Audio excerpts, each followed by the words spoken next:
Ow now, brown cow. New York. I can't even do Unique it. Unark. Ah, damn, I did it too. Hello, Aaron.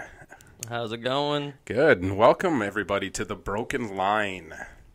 The Broken Line. Yeah, this is the very, very beginning.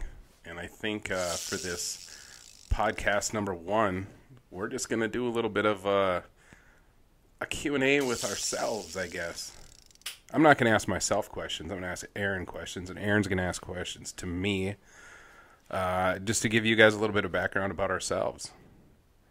So who wants to go first? I don't know if I'm going to ask you questions as much as along the lines of, well, I mean, topic-wise for sure, but I don't know, a little bit about us, me-wise. Is that what we're doing? We're kind of doing like a bio? Yeah, we're doing a little bio. Oh, well, I'm a videographer, photographer, and a part owner of a fishing show, and just love the outdoors. And, between you and me combined, we got over 10 years plus professional fishing background, as well as I got a little bit of hunting background too. So we thought, why don't we get together and do a podcast where we could talk about the outdoors, the fishing life, and that broken line aspect in my mind is that we're talking fishing, but when the line breaks, we get off subject, we get off track, and we start rambling about random stuff like what Walmart's doing. Yeah, when the line breaks, the shit gets real. It does get real, yeah. It gets very real. We get to talk about random stuff. And we do have a random person in the room, too, so that's cool. That's Steven. He's our go-to You're not going to guy. see him right now, but he's our go-to guy. He's our go-to guy. Like, he's got Cheetos and stuff, so. Cheetos, if I need a Gatorade, Aaron or Steven's there. He's there for me with Gatorade. And our Gatorade is beer-flavored Gatorade. It's not out on the market yet. It's exclusive to the Hilltop Studios. And, so we just are gonna talk and hope people listen. We're gonna talk about fishing, the outdoors, the Bassmaster Classic. We're gonna talk about everything. Even walleye fishing. We love walleye fishing. Oh, well, he does. It's all right. It's pretty fun. I don't even touch a pole. Right. But yeah, I mean, it's just this is going to be a place for us to get people talking about stuff and just get people thinking, like it does me. I like to talk and I like to think about things. The best way to put it, I think, is let's just talk, kind of get right into that Bassmaster Classic that was in Bemidji, Minnesota, which is where we're from. So it hit hard for us since we're actually in the industry, but the best way to put it is everyone was on social media and they were just, talking back and forth, positive, negative, and it was like an argument, a fight. But no one actually physically picked up the phone and had a conversation or met face to face and say, "Here, let me answer these questions for you," blah blah blah. So it's kind of cool because we're sitting here and we can be that middleman to people. We can randomly talk about subjects that people can feel like they can listen to instead of just seeing it text in a comment and angry face as an emoji in there. Right. We're gonna we get to talk about subjects and I think that's better for people to get a visual / an audio outtake on random subjects, fishing, hunting, and random stuff. Well, yeah, for sure, and the biggest thing about this whole thing that we're going to do here is it's just about keeping an open mind. Everybody's got opinions. We do, as well as everybody else. But at the same time, I think it's good to have and stand by your opinion, but also listen to other people with an open mind. That's how you learn. That's how you grow as a person. If people don't talk, Right. And if it's just about trying to persuade people into seeing your opinion and your opinion only, they don't grow and you don't grow as an individual. Exactly. That's how I feel about things. Well, I am Aaron Eichhorst, and I'm a videographer, photographer, and currently in Bemidji, Minnesota. And I've worked in fishing tournaments, walleye tournaments. I've worked with Bass Pro Shop all the way to different fishing shows, hunting shows. So I've seen a lot when it comes to the industry and fishing and the outdoors. Patrick, he can say a little bit about his stuff, but together we got over 10 years plus in professional outdoor industry, fishing industry, in fact. But you've got companies you've worked for. You've got companies you've been sponsored by. Yeah. You know, same thing with me as well. So I think we're gonna have a fun outlook on subjects going on locally, going on regionally, going on state, worldwide, whatever. And like we said, we break the line, and next thing you know, we're talking about mac and cheese and stuff and random stuff that just doesn't make sense. But that's what I think is gonna be fun. Maybe we should look for an Adderall sponsorship for this. It's gonna sound like two guys with ADD arguing with each other. Hey, we got Steven to chuckle on that one. That was good. I'm Patrick Olson. I live here in Bemidji. I'm originally from the Iron Range area, just north of Hibbing, a little town called Side Lake. I've been fishing for, 35 years. But it hasn't been since, these last maybe 10, 11, maybe 12 years that I kind of broke into the industry and I started doing promotional staff work. It started with Fraybill. Was the first company I worked with for several years, and just kind of grew from there. And then these last couple years, I've been doing some articles for Up North Media. A good friend of mine out of Grand Rapids, Jason Green. Around here, what you're wearing? By the that's way. the sweatshirt that's I'm wearing. I love the this magazine, sweatshirt. right? That you've written articles on. Yep. Around here, I feel like I'm a lonely guy. In the fishing world, that is. I'm an opportunist when it comes to fishing. I'm not afraid to throw down on a bullhead bite, sheep's head bite, dogfish.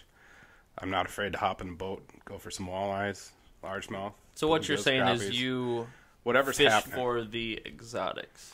I do enjoy that. You're the opposite. You don't fit in with a lot of people around here that are strictly, I know you enjoy it. Yeah, who doesn't enjoy I get a little bit more excited about the fish that people don't really pay attention to. Yeah.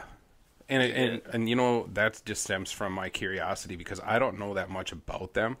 And I'm not saying that I know everything there is to know about the quote unquote, game fish or trophy fish, I still learn different things when I'm fishing for those, but there's just something about fish that nobody's really paying attention to.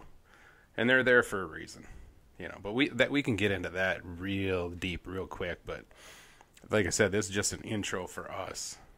We're introducing ourselves to you guys. For the people that don't know who we are, but there's a decent amount of people that know who we are, so it's cool. For the most part. But yeah, But there's always a market that you're never gonna hit, and I think the cool thing about this is, I have the production side, the audio side, that kind of aspect. You have the fishing side, us combined, talking about stories. It's oh yeah. I think it's gonna get. It's just a good place for me to vent my frustration, or just like talk. Because in the world, if people don't talk or have conversations, where do we get? If we don't, it's like having a husband and wife. If the wife has something that's being bothered by her, she needs to communicate, right? And she needs to talk to the husband and be like, "Hey, this has been bugging me." What's so a you can wife? get fixed. I'm just kidding. So, the good thing about this is, like, if people don't talk about subjects verbally in the fishing industry, this is what I get when I look around. I see my side of the story, which is I'm a fisherman videographer. So I do TV shows in the fishing industry. You basically see the fishing industry through one eye. Yeah, exactly. Just one. Because he's always camera guy, One eye. But you've got a lot of insight. You've been on some pretty intense shows. Well, I've worked on the Abu Garcia documentary. I've worked with Bass Pro Shops. I've worked with, the list goes on. Clam, Eskimo, and ice fishing. Every ice fishing company because of the fish addiction show we have now. But yeah, I've traveled a lot, gone to ICAST and gone to SHOT Show, and you do all that stuff. You see people, you hear people, you meet people, vice versa. But the good thing about something like this is like you have a different outlook on stuff because in the industry, like I said, you have me, so that's filming TV shows. So that's so the average person out there, they get to watch fishing shows, and those fishing shows are put together. You're right. It's a storyline. It's a lot that goes into it, and then you have commercials in the fishing industry. Then you have tournaments in the fishing industry, and there might be one or two other like directions. But you don't really hear people having conversations about the outdoor industry. They're not like, today the Abu Garcia came out with a new line, or 13 Fishing came out with a new reel. And then you see the commercial, or you see the video for it, and then you try to get sold on that product. Right. But where's the person that watches that commercial and says, hold up, I've got questions, and I need to talk to someone about this? That's where I feel like we come in, right? Right. Like, this is a whole nother aspect on the fishing or hunting world. It's people talking about subjects that don't make sense, subjects that do make sense, subjects that just really need to be heard from a different perspective. And we have two perspectives that has had a lot to do in the fishing, or a lot in the industry itself. So it's, yeah. Definitely having two perspectives is always a good thing. And after... Aaron and I both are with fish addictions. And I actually met Aaron many, many, many years ago when he was just starting out. You were down at the... it's been like 6 years, I think, for me now. 6 or 7 years. Is that 7 years? when you were... was it Morning Storm? Yeah, we started... And I met you at the Sanford Center at some... Was it a boat show? Or the sports show, yeah. The sports show. And... 7 years ago, I started a local... YouTube hunting, fishing, outdoor world. And then we went local and did local TV here in Bemidji. And then I got my first I wouldn't say my first job, but first bigger deal with, I worked with Clam and Vexlar and worked with them. And then I went to The Next Bite, which is a phenomenal show. And my old buddy Jake, he works there now. 3 great fishermen, by the way, on that show.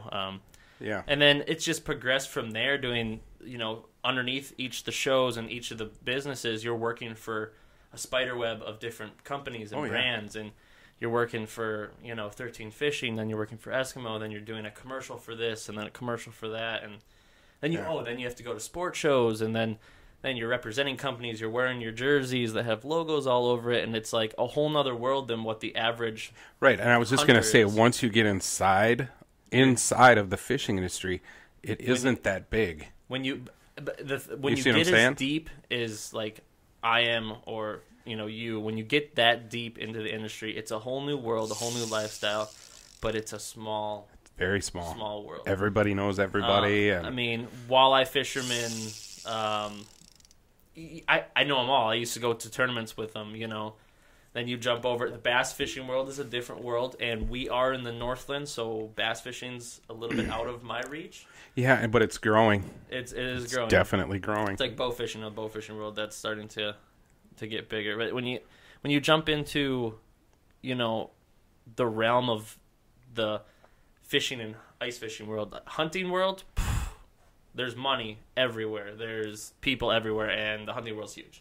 Yeah. You get into the fishing industry, and it's like you could run out on a lake and meet meet a pro and be like, "Whoa, small world." It's like it is a small world. It's a small ice belt, right? And we, especially ice fishing. I mean, it's totally limited to one region in the United States. You fish.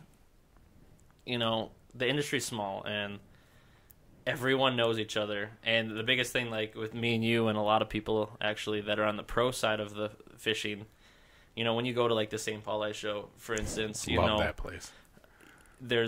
We're split into like a race disparity of color. There's the reds, there's the blacks, there's the blues. It goes. There's a few of them, and it's just like the average customer or hunter or fisherman, they'll go into that show initially if they went to Gander Mountain or Bass Pro Shop and they bought like the clam suit, they're now bleeding blue, right? That's the quote unquote text of right. Clam, it's very blue. What I've watched it for several years, and it's very much like NASCAR. NASCAR has their fans are when you're a fan of number 24, you are a rich fan of 24. That's it. There's no string, and I've noticed that at this ice show.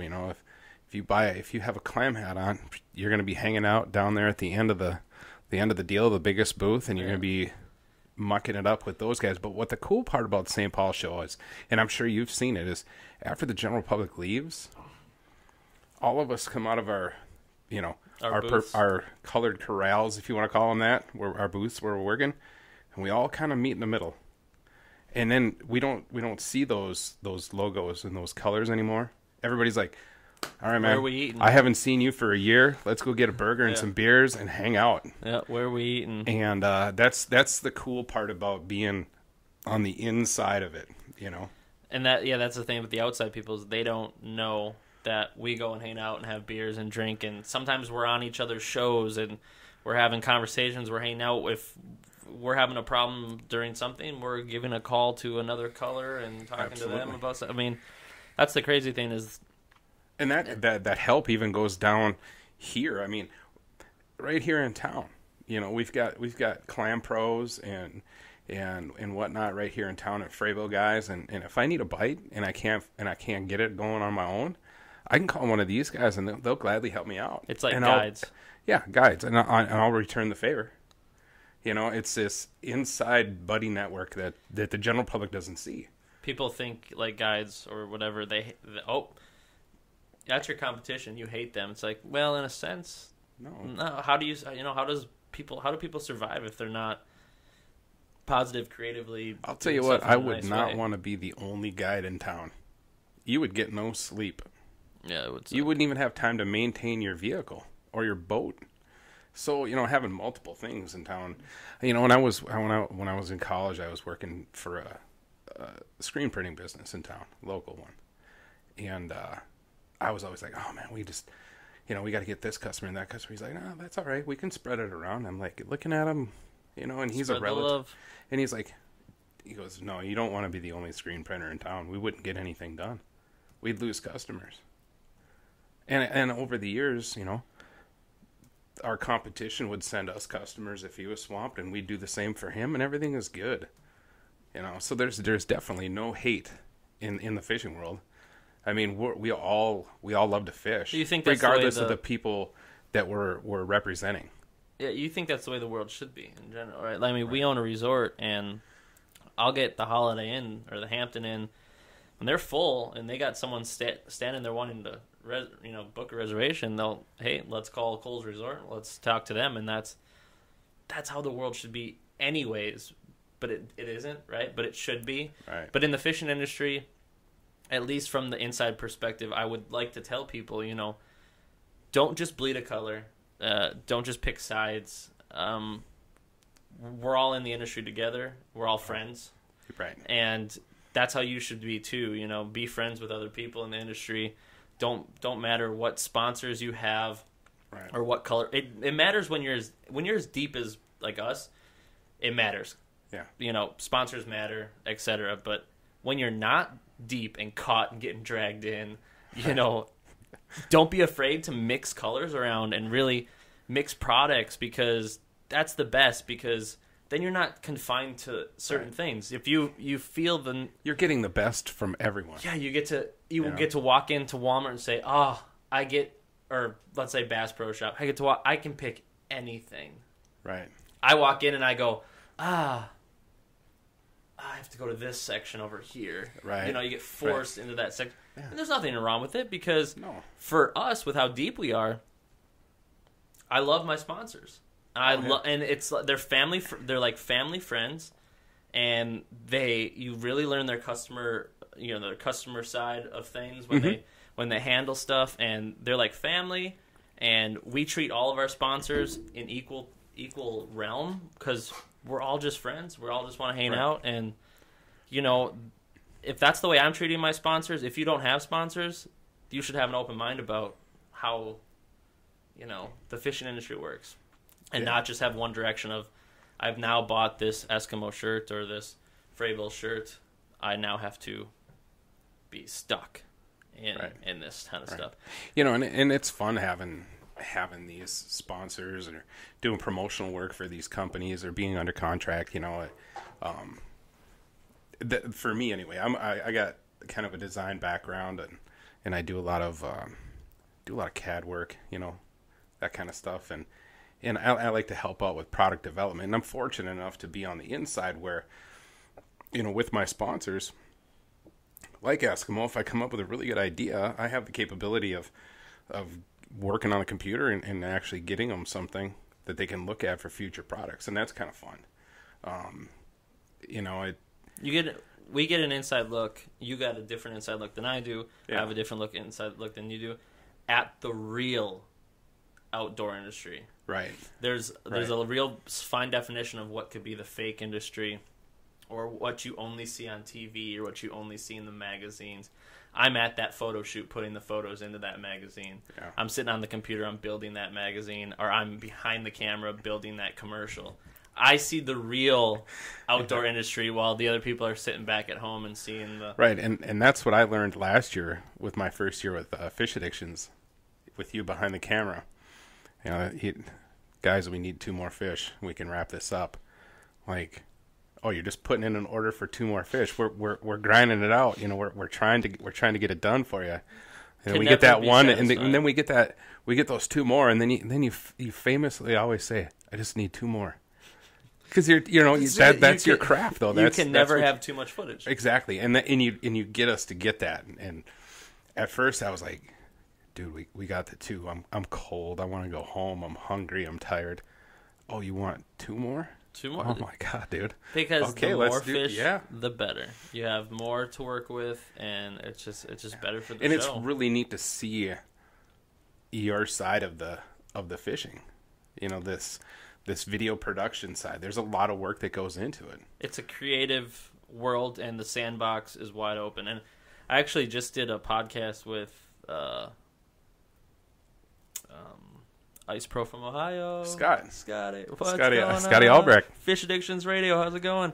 I just did an interview with him, and it's cool being able to give my perspective because, with our show, this upcoming season, all of our episodes are going to have behind-the-scene bloopers at the end for like 40 seconds of every episode. Yeah. Now, the first season 1 and season 2, we did behind-the-scenes last episode of the whole entire season, which is cool because not a lot of shows. I know Clam just did one this past year. We've done one. Otherwise, you don't really see any of the shows give you the behind-the-scenes look of the show. Right. Now, 2 things. One, that is either they don't want to let secrets out, or they don't. Right. Maybe their mind hasn't even gone in that direction. Or 2/3 is that something's wrong, and that scares me. If they don't want to show you how they put their show together, then that means, in my mind, they're doing something a bit sketch. You know what I'm saying? Right. Something that is just a bit nerve-wracking that, I don't know. Because for me, it's really easy to be like, yeah, we can put a behind-the-scenes together because we have fun. We do real-life stuff. It's a blast. And that's the direction I'm trying to take myself is, I've been fishing a long time, and not every day is filled with fireworks, glory, and bikini-clad chicks, standing at the land and waiting for you. Absolutely not. Well, look at how we're trying to finish up your documentary. We've been out a couple times, and I just can't get one committed. Can't get the fish. Then I started doing weird stuff like fishing under bridges, and we get one. And it's like, all right, we got one. Now I'm like, oh man, okay, that's not enough, right? And I want to show people that are watching on TV. Like I said, not everything is unicorns and rainbows. No. And I used to say many years ago, if I was to have my own fishing show on TV, I would love to have it on HBO. Called The Real Deal. After midnight. Because you can do whatever you want. That's the real deal. Like, sorry, folks. I didn't get nothing. All you got was a bunch of cursing, backlashes, hooks and fingers. Thanks for tuning in. And maybe tomorrow that unicorn will come down and ride in the boat with me. Might get something. That's just what it is. You can't. And the fish calls the shots when the camera's out, man. That's a good thing about, I think, our show, Fish Addictions, is that if it's a bad day on the ice, it's a bad day on the ice. But we can make it good, though. With the entertainment value. With the entertainment value. But I don't throw a bunch of, flowers over the top of a gravesite and try to make it look, way better than what it really is. Because a gravesite it's sad. It's something happened. Someone died there. You look at an episode, and if a day was bad, it's a sad day. And you can't just throw fireworks and glitter and rainbows and all that stuff and make it cool and be like, hey, check it out, we caught 3 fish, and that's the episode, No, boom, you've just extended your time another 2-3 days here. You have to work harder, better, faster, but at the same time, I'm not showing the show in that format. We're showing the show where we look at the camera, we say, sorry, day 1, bad day. Yeah, well, like, look at our eelpout Stuff episode happens. last year. Mike was struggling. He was struggling. And he even said on camera, he's like, man, I was struggling, and I finally started listening to what these guys were doing, and I finally hooked up. It just... But, and I think that was an important part of that episode to be, that wide open. Just be like, hey, yeah, I know I'm the host, but, man, I just couldn't buy one. I couldn't buy a bite right now. I'm doing something wrong. I can't quite figure it out. It's because we're not perfect, right? Right. I mean, even the professionals the stars don't align. Look what we were just watching down there in the Liars Lounge. Major League Fishing. Kevin Van Dam. I didn't see the leaderboard or nothing. I was like, oh, there's Kevin Van Dam. I bet he's number 1. Nope. Sitting in 6th. We're all human. Yeah, never line up perfect. That's a good thing when people watch a show. Like last year we did 13 episodes. This season I think we're doing 17 with 4 or 5 open water and the rest ice fishing. When you start to film a show and you have so many shows to do, people sometimes just think, wow, they are I'm not going to say they're the best fishermen, because we are the best fishermen, right? That's what I have in my head. But there's anyway. there's bad days Yeah. on the water, and there's bad days on the ice. And back to what I was saying about Scott when I was on the phone with him doing that interview, is that the best, to go all the way back to the filming aspect, is when you sit on a body of ice, or let's just say a boat. Let's go back to it.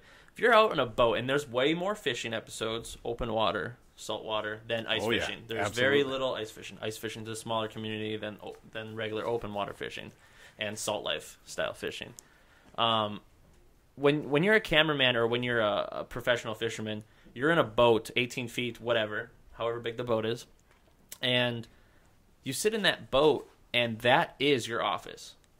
Yep. And it's a small, confined office. When you throw a cameraman in it, that's all I have to work with, right? I can do out of boat, I can do drone, I can go on land, I can do that, but my space with 3 or 4 people in the boat, 2 people, 1 person, whatever it is very confined. Oh, yeah. But I love ice fishing because when you step out on that lake, or you ride that snowmobile on that lake, and you get out and you look left and right, let's say Red Lake, and you don't see anything else, Right.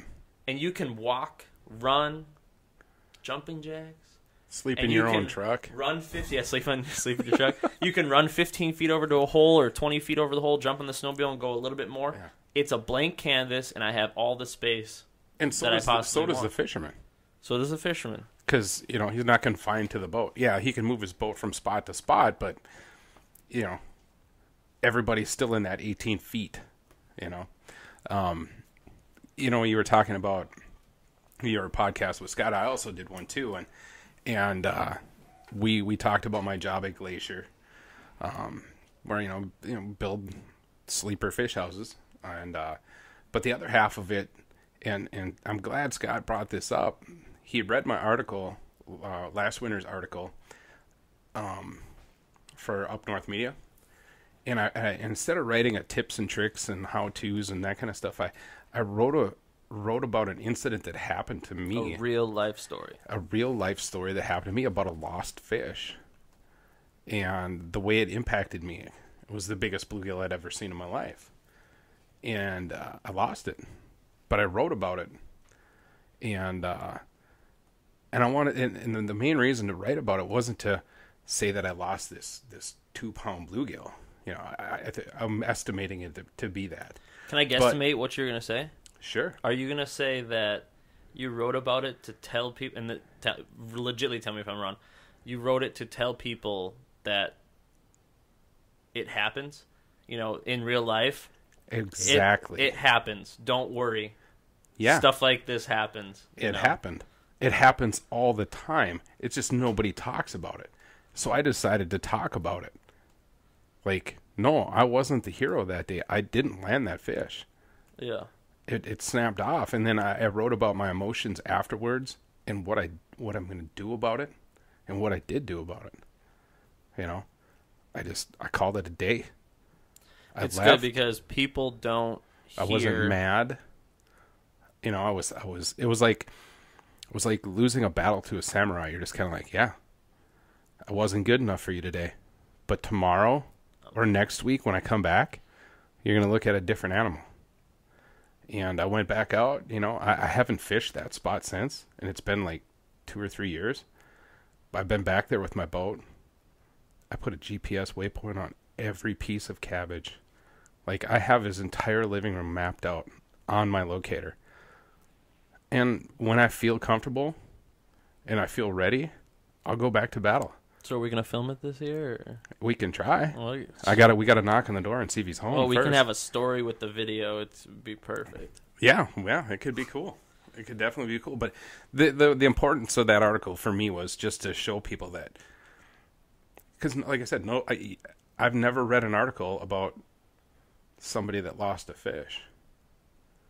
And I think it's about time we started showing the public, you know, not that we have a responsibility, but just I feel like I want to show the public that everything isn't perfect.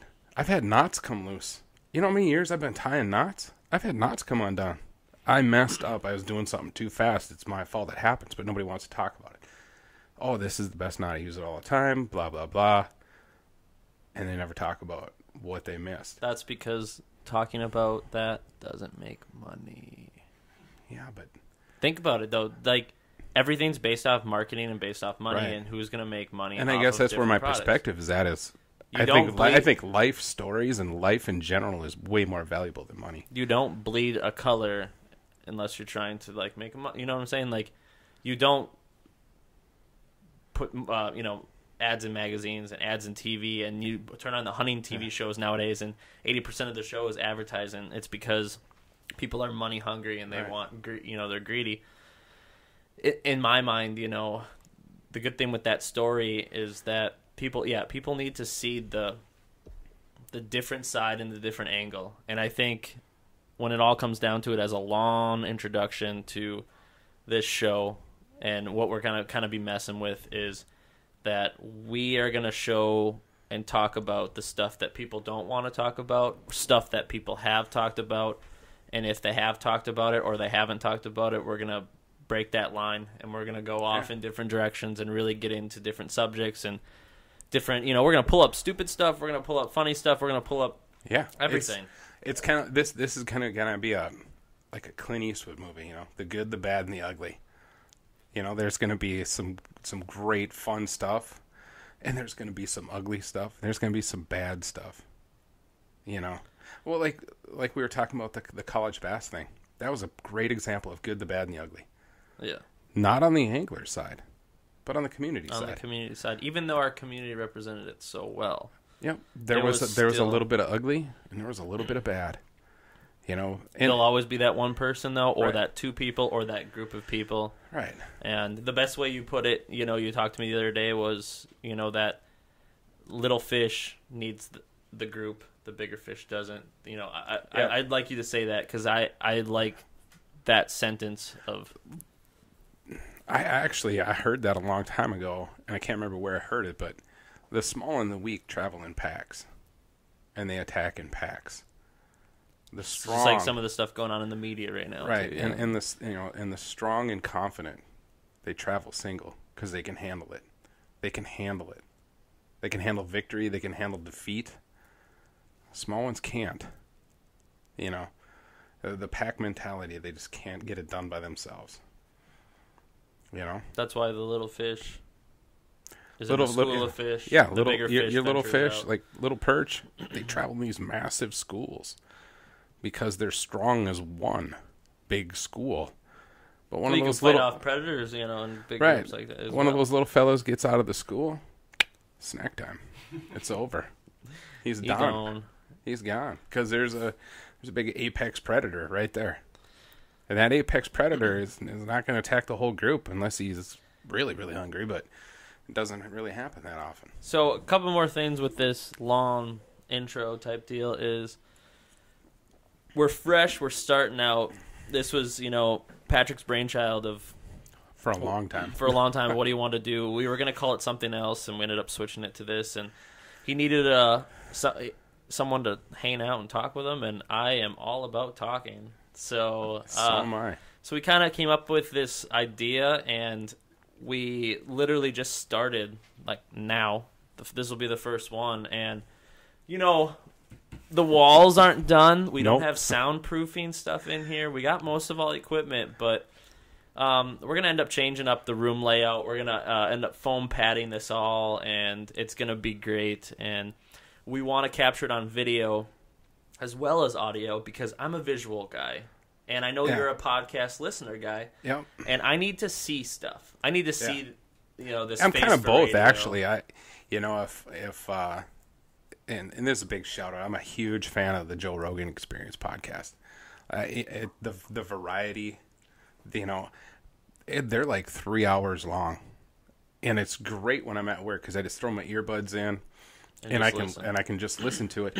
But there's a lot of times when I get home from work and I want to watch that podcast because you get to see some of the emotion, Yep, you get the to see laughter, from a visual the arguing, and the whatnot. So I'm kind of both, and that's why I wanted to do video as well.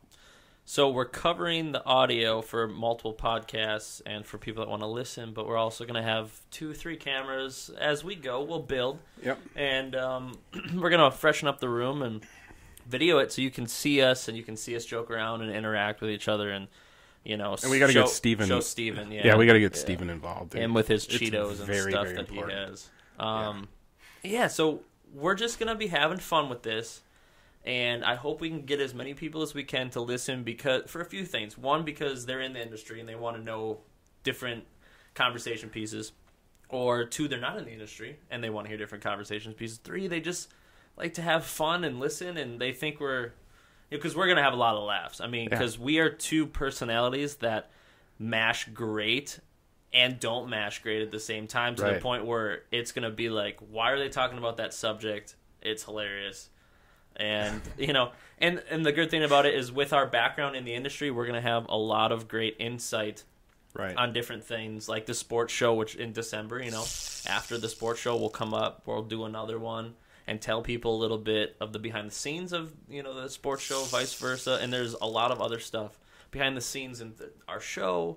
And just like we said, we break the line, we go off subject, we go off topic, and we could be talking about other stuff that's not hunting and fishing related, but we never hear anyone really, at least I haven't really heard of anyone really getting into, I mean, there's a few people, but hardcore into like talking about subjects in the industry. It's mostly done around at the bar.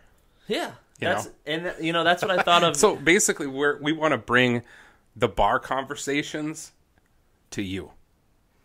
That, that's outdoor part of life it. Bar talk. The bar restaurant, the bait shop banter. What we hear in bait shops or what we know goes down in bait shops. We want to bring that here to you, the listener.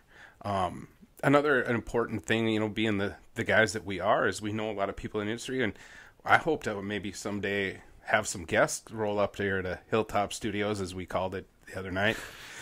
Several other names, but we'll hammer that out later. But to have guests here, local, national, regional, doing calls, where we interact a phone call if they can't get here, but we want to have them on. And I want to talk to guides. I want to talk to people in the industry. I want to talk to bait shop owners. I want to talk to who I really want to talk to? Staffers. I want to talk to the guys that are out there trapping leeches and digging up crawlers. Well, because every time I buy crawlers or leeches, I bitch. Like, good gravy, guys. Our buddy does that. We'll bring him in here, and I want to shake his hand and be like, you know what? I apologize. I want to hear his story, and then I'm going to probably apologize for bitching about buying leeches, because to me they're really expensive, but I'm not out there putting in the work because I know it ain't easy. They own Trappers up on North 71, and then they own the Trappers towards Baudette. Yep. Up right there in the middle of nowhere, Shooks. Yeah, Shooks. One store on the corner. Hotel. That's it. Yeah. But yeah, so in a sense, that's a long description of what we're trying to accomplish, and every episode's gonna be different. Obviously, topics different, and some are gonna be short, some are gonna be long. Yeah, I hope some people listen. I hope some people watch, and maybe send us comments and topics and like get involved with us, because we want to get involved. And the only reason why I really want to do this with Patrick is because I'm the type, you always see those social media people where there is a topic, and before we finish this one right here, let's talk at least about 2 topics. Let's talk about the PETA banner. Okay, yeah. And then let's talk about the Bassmaster Classic. Or the college one? The college college Bassmaster here in Bemidji. Yeah. But before we get to that, you always see people, and this rolls into the PETA thing, so we'll just get right into the PETA thing. The social media people always sit down, and they, as our description, or at least mine getting into the industry, I always saw what I would call, quote unquote, the internet fisherman or the internet hunter. Yeah. And that means that they do all their internet fishermen, internet hunting. They do that from behind their computer.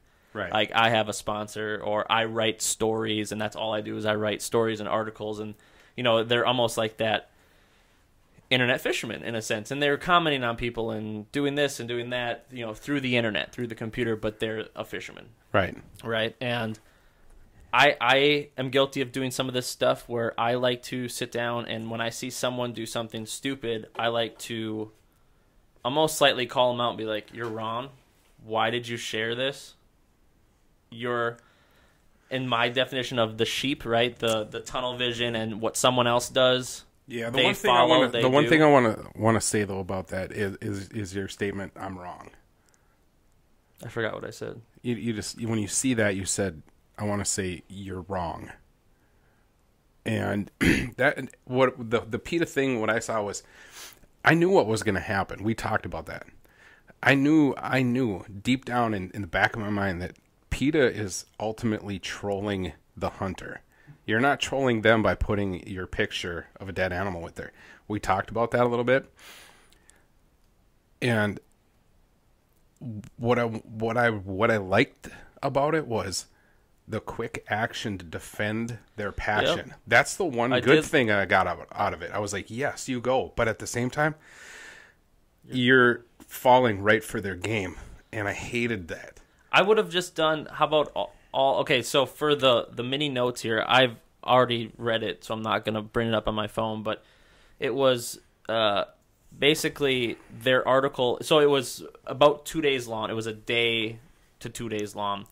And this PETA article, or this PETA came out with a Facebook new profile badge type system where they could say, and it said, "Shoot selfies, not animals," and then it was a deer and then a PETA PETA name, right? Yeah, and it had some flowers and shit. That was another one. Yeah, there was a couple of them. And to all the people out there, they were like, okay, we're going to take this and we're going to flip it on them. And we're going to, as hunters, show us with our kill. Unity. Yeah, exactly. And I almost would have, and to go back to it, there in one day, 24 hours, PETA had 250,000 people use that filter. It was the #1 filter on Facebook. And in one day, they had a 50% increase in Facebook likes. And we just checked yesterday, their Facebook likes, 5 million? Yeah. So that means they were at 2 million, 3 million, 2.5 million, and they jumped up that much. It's a lot of likes. And that's a lot of likes. If it's true, I don't go to PETA's Facebooks or anything with PETA, so I don't know what their likes were, but that's what their article came out with as total, progression and a forward motion. And, so they put that out there. And all of the people, I was friends with a lot of people, they take that, they change their profile picture, they put that filter on there, shoot selfies, not animals, with the PETA thing on there, and they thought they were trolling, PETA and doing the opposite of what they wanted. But in retrospect, whatever, in my mind, retrospect, in my mind, I, because me and you had the conversation as it just started. And I was even commenting on people's Facebook pages because that's who I am. I want to be like, oh, I feel like you're not going down the right path with this. Right. I'm a hunter, and I don't like PETA. but I felt wrong about it. I'm like, they're probably tricking everyone in a trap, and they're doing reverse psychology. Yeah. And the way they labeled their filter, they didn't label it the way you would think to flip it on them. Because when I see shoot selfies, not animals, and you're holding up a dead deer that shoots PETA, in my mind, it looks like you're supporting PETA. You're showing a dead body with the PETA logo. Because of how they worded it, you're supporting them. Right. That's how it's going to translate in their next ad campaign. Yeah, and they formed a brand new ad campaign. And they didn't have to steal pictures. They didn't have to ask for them. People just gave them to you. Yeah, please give them to me. Boom. And it's great. And they did this, and I commented on people. Me and you sat at the bar that one night, and we were like, okay, this seems like a trick. And we were right. And if we could think of it, don't tell me them sneaky PETA people can't think of it. And the next day, this article comes out where PETA's just jumping up in joy. Yeah, screaming at the top of their lungs. High five and thank you, hunters. So I start posting, sharing this link out to the people that were changing their profile picture. And there were still people changing their profile pictures that day. And I'm like, you're still falling for it? Like, come on. Just stop. And it's like the sheep aspect, right? You just follow. You just lead. Yeah. You're a hunter. You see other people doing it. You're like, well, I got to do it too, without doing any investigation whatsoever into the. It's like the best thing that we talked about the other day. Will Ferrell came to Bemidji, Minnesota, right? And everyone in a rental car. Everyone in Bemidji just kept sharing it, and I couldn't help myself. And this is why I love this show that we're doing, because I can speak my mind. Because I couldn't help myself commenting on every single one of these people's statuses and be like, "Are you freaking kidding me? Yeah. You are an idiot." Right. Do some investigation before Will Ferrell. You really didn't even have to do any investigation. Will Ferrell, rental car broke down. Rental car. How about limousine? Rental car. Yeah, I'm Will Ferrell and I'll rent a Daewoo. Like, really? Come on, man. And people fell into this trap. They just kept sharing this, and they were like, this is cool, this is a good read. And that's how I knew that they were just idiots, because they legitly commented saying how awesome this story was. Right. Like, oh my God, Will Ferrell didn't remember what restaurant he ate at, but he surely remembered Paul Bunyan Drive, baby. You know what I'm saying? Like, are you kidding me? It just doesn't make sense. So that's that whole sheep aspect where here's the other thing about the Will Ferrell people follow thing. without investigating. If that was true, I think the Bemidji Pioneer Press would have been first on scene. Oh, yeah, because they follow really terrible stories, so they would have been right there. Yeah, so it was insane. That's just my mind with the whole people follow without knowing. They just they share, they share. Do you know why that is? And you've said it to me many times. You know, when we're going to do these fishing reports for fish addictions and stuff, you know, keep them short. Social media has, and the internet in itself has changed us dramatically. We are people. If it's longer than 2 minutes, we don't have time for it. We don't have time for it. Mm-hmm. And that's what happens with this kind of stuff. People they don't read it. They just oh, I'm going to do this. Boom. I got 2 minutes. Boom. I'm going to like it and share it. Some people don't even open the article up to see the web link. You know, some source, faulty stuff. Where source. Right. It's oh my God, that's super cool. I'm going to just share it. I'm going to like it and share it. Yeah, and when people share that stuff, that they're legit. They're legitly in their mind sharing this for legit reasons, not because it's a joke. If I share something because it's a joke, I literally say right in there, hey, this is a joke. Now, have I ever fell for stuff? Possibly. But when you see Tom Cruise died in a incident, and all you have to do is Google it, did Tom Cruise, and then it'll be like, Tom Cruise dies for the 15th time. Dude, not that long ago, like 2 weeks ago, Bob Barker dies. It says Bob Barker dies age 91. He fell on his head. I'm like, okay. The same Bob Barker that beat up Adam Sandler on the beach in Canada. Come on down guy. Love that. I mean, he's my childhood. The price is wrong. And so the first thing I do, I see it on Facebook. So the first thing I do is I close Facebook and I Google Bob Barker dies. Lo and behold, Bob Barker did fall. He did hit his head, but Bob's not dead. Bob's not dead at all. It's just clickbait. But I clicked on the article and I read it. But then when I got towards the end, I'm like, I'm gonna check the source, and it was like hotnewstoday.com. Like, oh, really? They're gonna have the .biz. They're gonna have the breaking story, not CNN or not that they're credible or anything, or MSNBC or Fox or anything. Yeah. Anybody that is common, but not hotnewstoday.com. Yeah. And that's the problem is people just they don't investigate. They don't have a very high attention for detail. They just take it and run with it, and then they move on to their day. But that is how, rumors are started, right? Oh, yeah. That is how that one kid got made fun of in high school, is because two people said they heard something, and then they told another person. Right. And it's the same thing. People on Facebook, I was 50, 60, 70 shares in Bemidji for this Will Ferrell thing, and I shared it, and I made a status that said, y'all idiots. Right up. Like, right. This is fake. And then I started commenting on people's, and then all of a sudden, after I commented on it, they'd be like, oh, I just saw that. Yeah, but you shared it.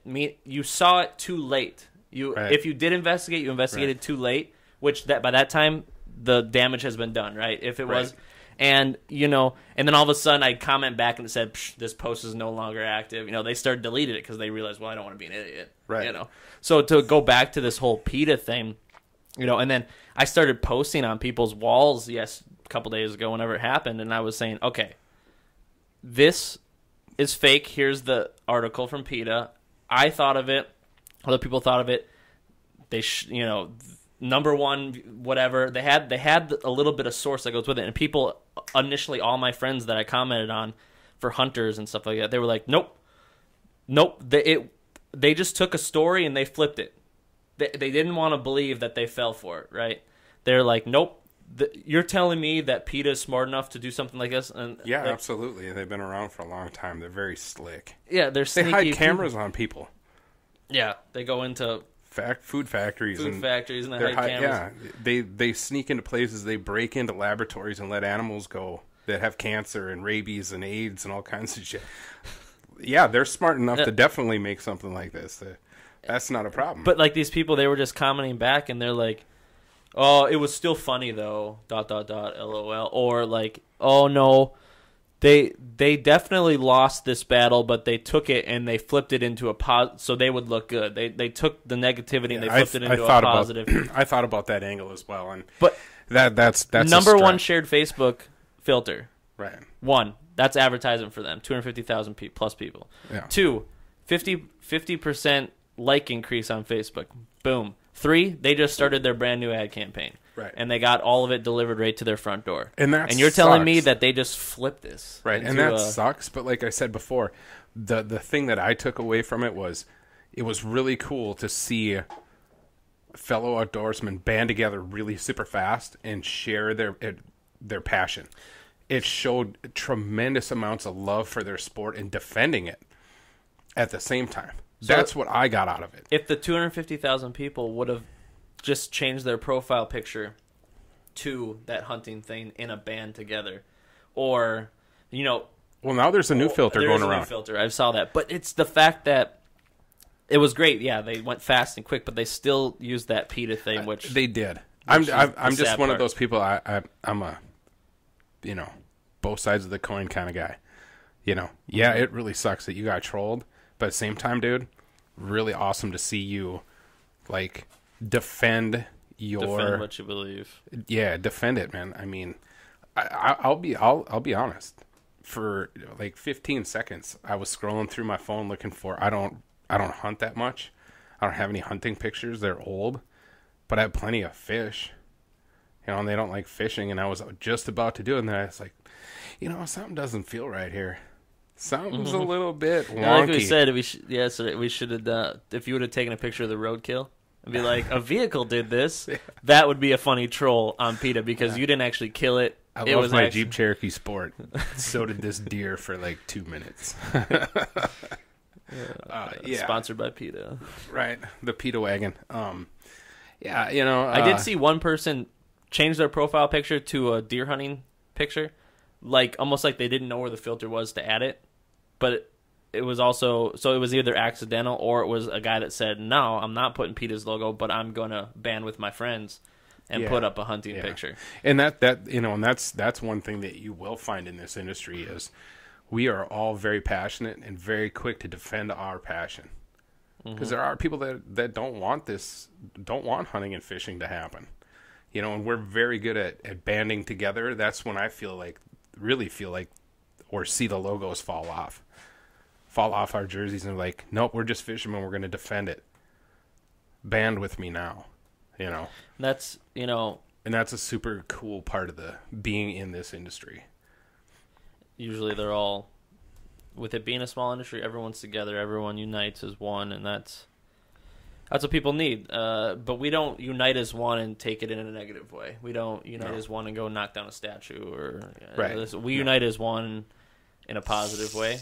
Absolutely. And almost very few incidents, if any, of really a negative in a injuring or bad way of fishermen strike back. They gather up at they're outside Walmart with picket signs and they're like stopping traffic, and it's a bunch of fishermen. Like, just don't see that. So that's not a real thing. I'm sorry, Right. But so that's pretty much that PETA thing. Is that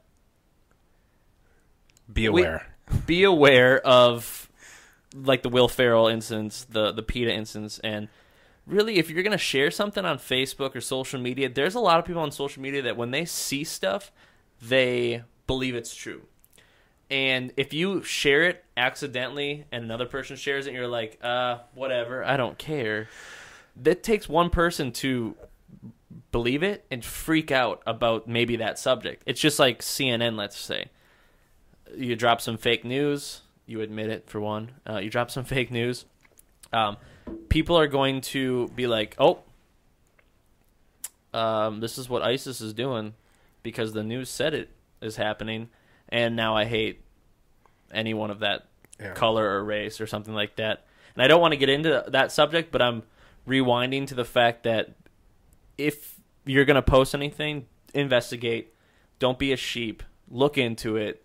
Look into if it's real or if it's not real, and decide if you really want to share it, because it only takes one person to look at that and start a rumor, or spread it.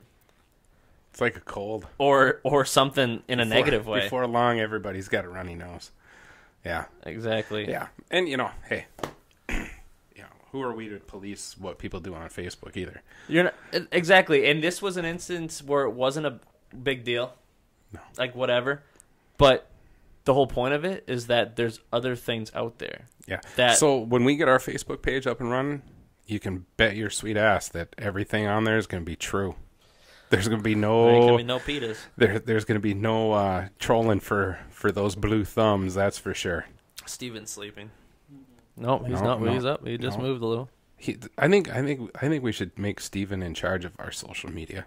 He's our social media guy. We're going to do Instagram, Facebook. I like Instagram because there's a lot less BS on there. Oh, just photos. Yeah. Twitter I can't take. So I'm a tweeter now. Oof. I had a great conversation with the lead singer of Devil Driver. Yeah, for those that don't know, I'm a fisherman, and you'd probably assume that I listen to country music, but no, just direct opposite.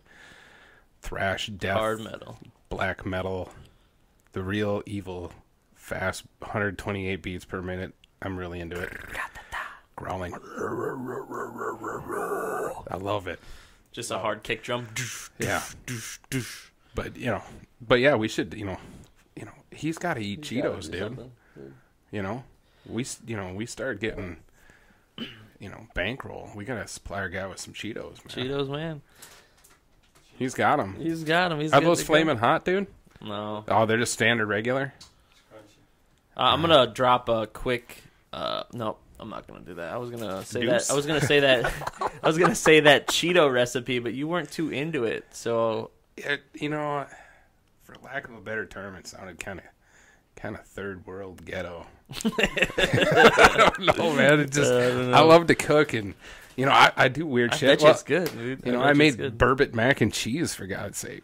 Yeah, last year we had an episode on Fish Addictions TV where we did eel pout, and you did make burbot mac and cheese. We had Jason cut it up, and you made it. And to be honest, it was good. I can't wait to get that guy on here. Well, he's my best friend. Little Rylander action. He's my best friend.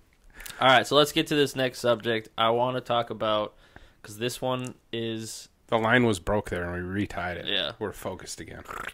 I want to talk about Bemidji, Minnesota College Bassmaster Series. Okay. 90 boats, 85, 86 ended up being out there, I believe. Bemidji, Minnesota, which is not a big bass fishing community, but is... There's big bass here. Big bass, exactly. So how it went down is throughout the whole season of College Bassmasters, they had to qualify to get here. Yep. Once they qualified, Bemidji qualified 2 teams. One legitly qualified, and the second was... like an alternate? An alternate, yeah. Get an alternate retake to get back in. And then one of the schools in the 90 boats, 86, whatever, 90 boats, they get a chance to be in... that one of those teams' locations is where it's going to be hosted. Right. And Bemidji was chosen. And it needed to be... The lake that they fished needed to be located close to the school. Yeah. So they initially were going to do the Cass Lake chain and all that stuff because it's better fishing. Yeah, hit pause a second on that thought. You all right, brother? You're looking a little pale. You sure? He's just chilling. Just chilling? Okay. Unpause. Unpause. Had to check on our boy, Steven. He's our man. He's our go-to guy. Eating Cheetos. So a lot of people were wondering, well, why are they doing it in Bemidji? Well, Bemidji was chosen. And that's a gratitude that Bemidji should accept. Now, didn't you tell me that like they originally wanted to have this tournament on Leech Lake? In the Cass Lake, Leech Lake area, in between, they were thinking Cass, they were thinking Leech. That was the closest, bigger Bass Lake, right? Right. But the DNR turned that down because it was too far of a drive to drive all the way to Bemidji to do the weigh-in. And they had to do it near a school. It's just part of their rules that they've had forever. And that makes sense. It's college circuit. It's college circuit. It needs to be by a college. Right. So they took Bemidji and they opened it up to the river and lakes connected up into dams or where you can't go any farther with your boat. And they came to Bemidji. And it's crazy because during the weigh-in, day 1, day 2, day 3, a lot of bass people that were here, they were driving from Louisiana, Texas, Canada, not Canada. Sorry, I think they might have been from Canada. I don't think it was all United States. Okay, so yeah. California, that kind of stuff. They were a little bit. I was going to say Colorado, but Canada just came out. And so they came from everywhere. That the final. This was the College Bassmaster Series championship. This was the final round. So it was the national championship. It was a big deal. And when they get here, they weren't catching very many bass, which. It's not a bass town, right? We're not. Lake Bemidji in itself is not a bass lake. I received a couple of inbox messages a few months prior to this tournament from guys I'd never heard of, but I had seen that they were with some college, and I was honest with them. I said, dude, there's like 6 largemouth in Lake Bemidji, and you're probably not going to catch them. You're going to want to fish Stump, Irvin, Carr, Marquette, if you can get down to it. Which is where they went. Right. They scattered to the rivers and the side lakes. And it was cool because all the anglers had positive things to say on stage about Bemidji. Bemidji's great. Although fishing isn't the best, they were still positive about our community. Yeah, the town really, really showed up. And from what I seen at the, pictures of at the weigh-ins and stuff, it was... Yeah, it was awesome. They said that Bemidji was one of the top, if not the top, for most attendance for a weigh-in in the College Bassmaster Series. Yeah. In Bemidji, Minnesota. Yeah, and I know we talked about that last night, and you were kind of questioning that, and I said, I think it's just because it's fishing. It's fishing, we are and we're a fishing community. Yeah. But it's just crazy that I don't know, because we don't have big things like this come to Bemidji, right? We just don't. So to have stuff come and have it be a success, because you have people that a lot of our concerts, right? We'll have big concerts come to Bemidji, and we can't fill them. No. And it's why country will come, we'll fill it. Christian music will come, we'll fill it. Death metal will come. Slayer. Slayer did. I was there. He was there. Yeah. But it was still a good turnout. But the small turnout that was at that concert, I mean, it was rabid. I was like the only local guy in my area. Everybody else drove up from the cities and stuff, and if you're a fan, you're a fan. You're going to travel, for sure. It was just cool. You had a lot of parents that flew in or drove up with their kids and girlfriends and brothers, and plus the local community that we had. And, of course, the first 2 days were not, on a weekend. So right, the it was final Thursday, day, Friday, wasn't it? Yeah, so the final day, of course, but a lot of people didn't have to work. So our turnout was even better but good on the first 2 days. So congrats to Bemidji. Awesome. Our team ended up taking, I believe, 9th. Yeah, it was 8th or 9th place. Yeah, I think it was which the is 9th awesome in a Bemidji, Minnesota. Man, for a while they were sitting in what, third? First and third, or second and third. Second and third. Second and third. Yeah. And that winning the winning team got all their fish out of Irvin. That's what I heard. I think so. Yeah. Or at least the last day. Yeah. So, props to Bemidji. Good job. I mean, for Bemidji to even qualify in a national championship in Bassmasters is phenomenal. To take 9th place out of 86, 90 boats is double phenomenal, and the community should be so grateful to even have something like not only this, but have a team like that to put out is awesome. Now, when you think of negativity, this is a hard topic that was flown through online for the last couple weeks. It's still out there. I know Park Rapids just did. Yeah, I saw that Park Rapids reran the article and changed it up a little bit, added new things, and there's a community member of Bemidji that decided to put a sign out on his dock that said Bassmasters not welcome. And then wrote letter to the editor. Is that what they're called? Yeah, it was a letter. It started out with, he wrote one letter to the editor, and then our friend asking questions. Yeah, asking very valid questions. Those are very valid questions that he asked. Yep. And then there was a response from an acquaintance of ours, a good friend of ours, Jason Rylander. Very, very awesome response. He wasn't mad. He just threw out the numbers and the facts, and he had set it up where him and this individual were going to go fishing, and we all thought everything was cool, and it wasn't. That was after incident 1. Right. Then it came back another day. Right. And it even might have came back another day, and that third time he said, well, I was gonna leave it at but I just final, can't. And they're done. I remember reading that, and I just can't. Yeah, I just can't. I need to say a couple things that the students said, and it was blown out of proportion. I mean, questions that were quoting anglers saying, "Well, the fish just weren't good today." Like they killed there's them no all. fish here. Yeah, there's no fish. Like they killed them all or something. Right, and they don't. That individual doesn't understand the lingo. Yeah, doesn't understand. I say that all industry. the time. Just I because I don't catch fish all the time, but when I don't catch fish, I'm like, I always say, "There's no fish left in here. I gotta go," and I know there is. Yeah, obviously. Duh. Especially if there's it's just something you say. Very little, but if any died. But it was his moment to, I'm going to take that and twist it and use it. And that was after the tournament was completely done. They were left. They were gone. And he still wanted to poke the bear, Mama Bear with more questions, and then get other people involved. And then Jason ended up having to do another segment, responding to him again. Yeah. And then Jason just finally quit. Well. Yeah. He responded very well. Well, then it just got to people saying, dude, just please, can you please, for the sake of our community, just stop. Just shut up. You are embarrassing yourself. Yeah. You look like an idiot, And people responded to your questions nicely in a really professional way. And you came back. He was pretty much one. And came back. And now it's in another newspaper. Yeah, and he was pretty much a lone wolf on it, wasn't he? There was very little to anyone supporting him whatsoever. Right. And he was a school teacher. Right. And, here's my take on this whole thing. I've been fishing around here a long time.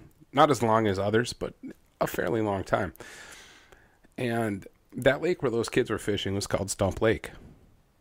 It's known for bass. It's part of the Mississippi River. It's a lake because of the dam there. Power dam. Mm-hmm. Okay? Of all the fishermen I know around here, they don't go there. There's no reason for them to go there. So there's very little boat traffic. So this individual that was against this, he lives on the way to Stump Lake. Okay? He's probably used to his neighbors. He probably knows everybody that lives from Lake Bemidji all the way to Stump Lake. He knows his neighbors. Mm-hmm. Okay? So he's used to, oh, well, there goes so-and-so. Out for a pontoon boat ride, no big deal. Now all of a sudden, he's got boat traffic, 70 boats, which all those kids, from what I understand, obeyed the rules of the no wake zone. They did. Yep. They were respectful, because if they break that rule, they're done. Well, they had cameramen, they had photographers, they had drones above, and Absolutely. they had the DNR. And it's a national championship. You Right. don't obey the rules, you're done. Yeah, you're big off time. you're off the like you're circuit. out. Yeah, I mean, and more than likely there'd be repercussions from the school. Like, okay, your club is done. If you can't follow the rules, you're done. Yeah. Well, the school put in money for it, and Right. if they can't follow a simple rule of wake. Yeah, no wake and zone. so here is this individual that's used to a nice, calm, peaceful Thursday, Friday night, Saturday. All of a sudden, it's just 2 or 3 days out of his weekend where there's a lot of boats coming down there. And that was probably overwhelming for him. He's not used to that. Now, me and you, trying to finish up that documentary, we were spending some time fishing in a channel. And keeping in mind that it was 2 weeks later. Yep. And you can continue. Yeah, it was 2 weeks later. Me and you were fishing in another part of Lake Bemidji and another channel between Bemidji and Irvin. And it got to the point where we're just like, I got to get out of here. We only spent an hour in there. I caught one fish. I actually, over this video podcast, I can actually put some of the clips of this. I mean, I'm talking. How many boats do you figure that we? Well, we sat there for about 45 minutes successfully. I think Right. 45 minutes, and I would say a boat a minute. I mean, when it came down to it, There was at least 40 boats that came. 40, 45 boats throughout that span. So a boat a minute on a Saturday. And they were heading to a sandbar and Lake Irvin. Which we expected. It was a beautiful day. Beautiful day. Nice warm day. But we're going to talk about breaking rules. When you think of all summer long, right? All summer long, every Friday, Saturday, Sunday, beautiful days. Right. There's more than 10, typically. It could be every single one of them, right? And so that just isn't one day. I mean, Bemidji is a heavily populated lake, especially during tourist season. Oh, absolutely. And that counts non-fishermen. That day, how many sailboats did you count out there? There was, I think, 9 18. No. There was more than 12. Oh, was there? There was more than 12, yeah.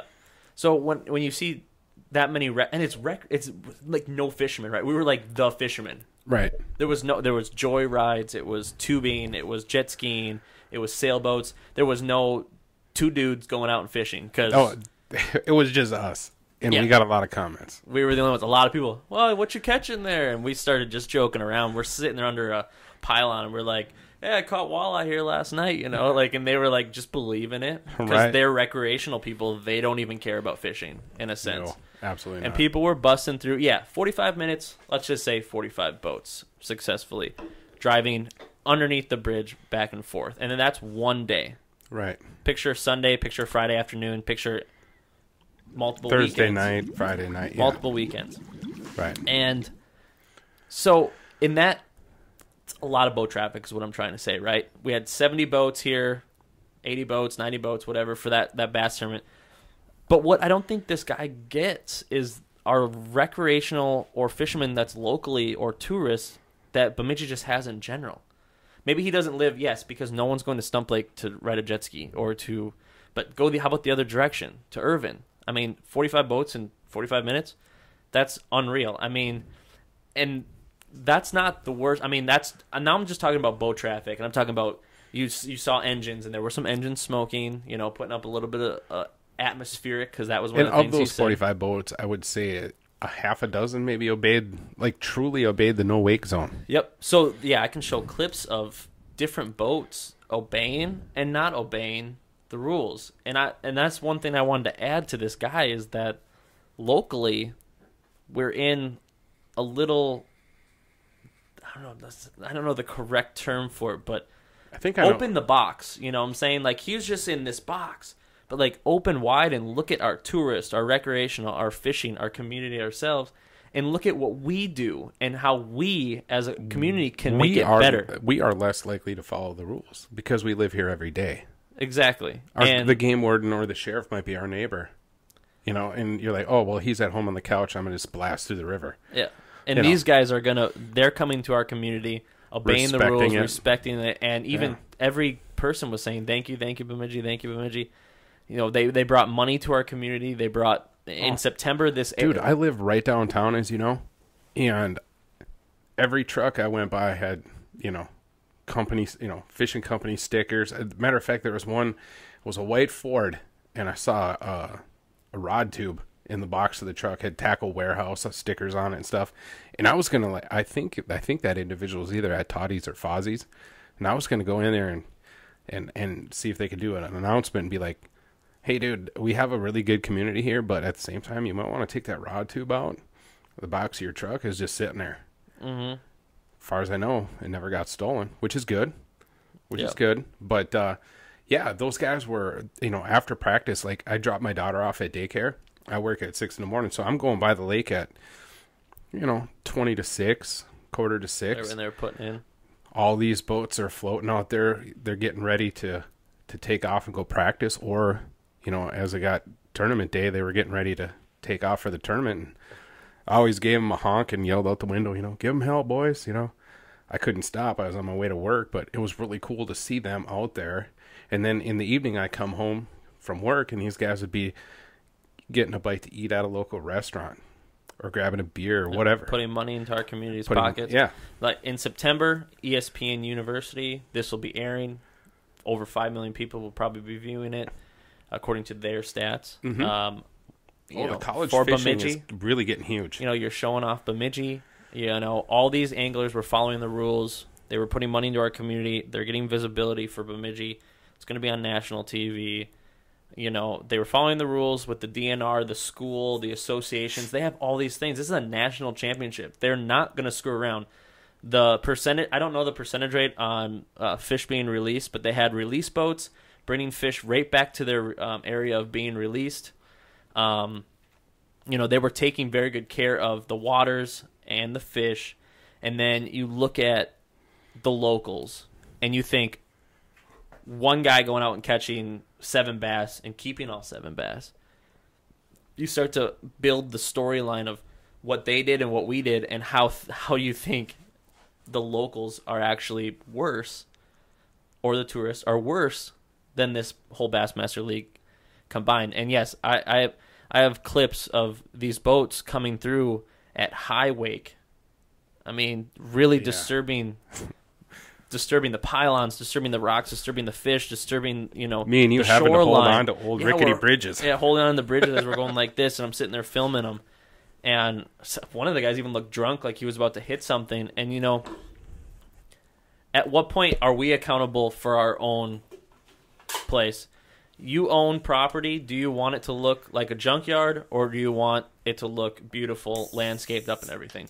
You are part of a community. Do you want it to look trashed and trashy, or do you want it to look beautiful and nice? Right. And it's depending on us. It's that time where you sit there and you're like driving down the road, and you might have had a couple bags in the back of your truck, and it flies out, and you're just like, meh. And you just keep going. You saw them fly out. Do you stop and pick those up? Yeah. Or not? And it's your community. So do you want to litter in your community or make your community worse? And here we had people coming from way out of state, a completely different region. Oh, they've never heard of Bemidji. I mean, they were missaying the word. Yeah, I was just going to say, I bet you our town's name was just slaughtered. But, and here they come into town, and they followed the rules better than we do. A lot of people in the South have good respect, too. They here at the resort, we had a couple boats here. And when they come in and they say, calling me sir, I'm 26 years old, and calling me sir when I'm making them a pizza or something down at the Liars Lounge. Isn't it? I'm just sitting there like, this girl is 22 years old getting a pizza, the boyfriend of one of the anglers. And she is so polite and nice. And she was saying such nice, kind words to me. And all I'm sitting there is like, I've traveled a lot with the shows that I've worked with. I've traveled down to the South, and just the respectfulness that they have. You go out to eat, and they call you sir and ma'am and stuff like that. I carried a lot of that back. I lived in Kentucky for 7 years, and I still find myself, yes sir, yes ma'am. Well, they come. So then they come up here, and it's just like they're kind of blown. They're in a whole new world. Oh yeah, and to be honest, they're all more respectful than us. Yeah. 2, they're in a national championship in a huge tournament. They have to be following the rules, respectful, blah, blah, blah, blah, blah. 3, the DNR was up their butts on everything. That's why It had to be in Bemidji. It couldn't be in Cass Lake for what? Because they're looking out for the fish. They're looking out for everything. There's policies and there's things in place. This isn't some redneck group of things coming in here. Like just some redneck built, tournament. We're having a fishing tournament. Yeah. Oh, having 60 boats come in here, and it's just that guy over there owns it. He just started it last year. Right. And we all got old 1984 boats, 74 boats, and we're out there, we're fishing, and we don't have any policies in place. We don't have fishing that we return them right there. We don't drive them back to their natural habitat, all this good stuff. Right. It was probably the best environmental tournament we've ever had in Bemidji. It blows my mind. Going back to the the individual that lives on the river there, going to Stump Lake, he didn't do any research like we talked about. This college tournament series is sponsored by BASS, Bass Angler Sportsman Society. It's been around since 1960 something, 61, 62. It's a powerhouse. Okay, they have a reputation to protect. If they're gonna sponsor college teams, they got to follow the same rules as the pros, or it's done. Yeah. Cheating, being disrespectful to waterways, all that kind of stuff. When it's on this high of a scale, it's done right by professionals. When it's not done, and so there should have been some comfort with him if he would have looked into it and saw that it was backed by a huge multi-million-dollar corporation that has a reputation to protect. Yeah. That is actually a voice and an advocate for environmental issues. There wouldn't have been a problem if he would have just looked a little further and actually learned about what it was. Yeah. And that's what kind of saddened me about that whole incident. And even if he did that and he still felt that way, that's fine, I guess. Everyone has their own opinion. It's America. But you don't have to poke the bear. He didn't think of the community. I'm sure his neighbors were like, "Oh God, oh exactly. Man, please just stop." You got to think of the community. These kids are going to be here for 3 days, and then we'll never see them again. And this is the image. This is the. Oh, we'll never have a big tournament like this here again. Just in general, I mean, to take it. It travels around. There'll always be one or two guys, and it goes back to the thing that we said a little bit ago. It always goes back to that group of people, or that one or two people, or that one people that try to just be sticklers. They can't, And I live my life in a couple ways. 1, positive. 2, love. 3, don't follow the media. You're a hippie. Don't follow. Son of a gun. Don't follow the media, because we'll all find out if we walk outside our door and say hi to our neighbors. It's all a peaceful day. I don't even trust the weather, let alone the media. Not around here, you don't. People are like, "Oh man, what's the weather forecast?" I don't know. I'm gonna go outside, and that's what it is. Yeah. I'm not worried about tomorrow. I'll deal with it tomorrow when it gets here. Exactly. It is what it is when it's happening. Right. And some people, it just sounds like I'm kind of a weirdo, but man, life is too short to just get bent out of shape. But at the same time, I will stand up for what I feel is right for me. And it's different too. You're a new dad, so. And I'm still my daughter's 4, and Oliver is 6 months. 6 months. When you have a child, you start thinking about the future, and you start actually becoming a little more aware, and you kind of want to voice your opinion and try to shift things so that what you feel is better, if you can guide them that way, I get that part of it too. But at the same time, I'm also like, hey man, it is what it is, and I can't worry about that right now. I got to go build fish houses. I just want to live life. That's why I don't try to go to town very much. I try to stay north. I try to stay in the outdoors, the fishing world. I try to be out in the outdoors because the outdoors is my safe haven, and I can do what I want, be what I want, and I don't need the negativity. So, the other thing besides what I just listed off, the other thing would be positivity. Right. And if you associate yourself, and me and you have talked about this before too, associating yourself with your world and your world only. Don't try to... You can break out of your world a little bit, but I worry about what's going around me in my bubble, in my life, and you're in my circle. Steven's in my circle. The Cheetos are in your circle. Cheetos are in my circle. Everyone, if you're not in my circle, it's not that I don't care about you. It's just I don't need the negativity. Right. If you're bringing positivity, it can leak in. Yeah. All day. But I just worry about my bubble. That's why I don't let the president detail what I do. I think we just had a GoPro die. Yeah. I don't let that stuff come in between of my life. I don't depict what the president does or says, because does it really? I mean, it matters. It does, but I don't let it bring me down. I just open up the door and I do my day. Yeah. I don't. It's like a sports game. Vikings are playing. Oh, they lost, and it's the world. The world is done for you. Then something's wrong because you don't control the game. You don't control how they play. So it shouldn't let you eat you up. Be positive. Don't be negative. And with that, we hit a couple good topics.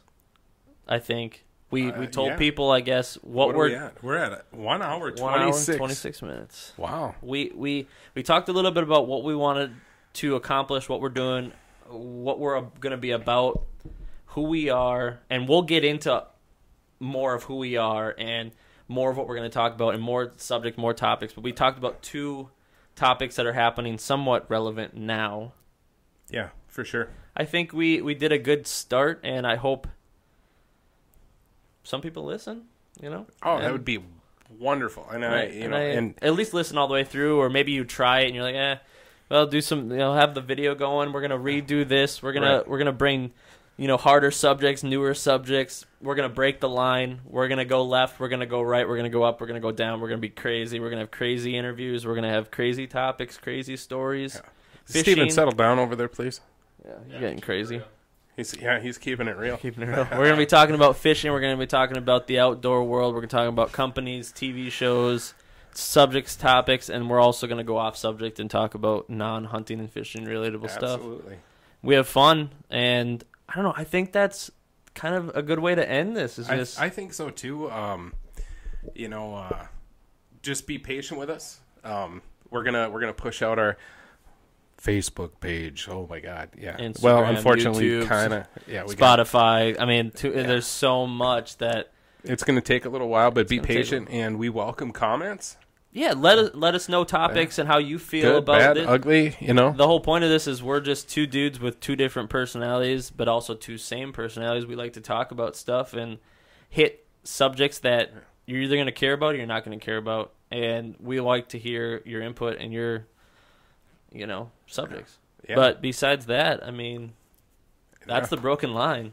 That is the broken line. Episode 1/test/ getting started, getting the ball rolling. We don't have anything done, but we wanted to just start talking because there's subjects. And if you download this right off the bat, that's awesome because you're going to be with us from number 1 instead of jumping into number 500. And the good thing about me being a videographer is that photographer is that we might do some crazy stuff where we're getting footage and stuff that rolls over the video podcast side. Like I said, the people underneath the bridge, doing stuff. We might have random stuff like that gets thrown up, and of us just having fun and talking. So, and my first question, or my first poll, I should say, is to the people that are going to listen to this.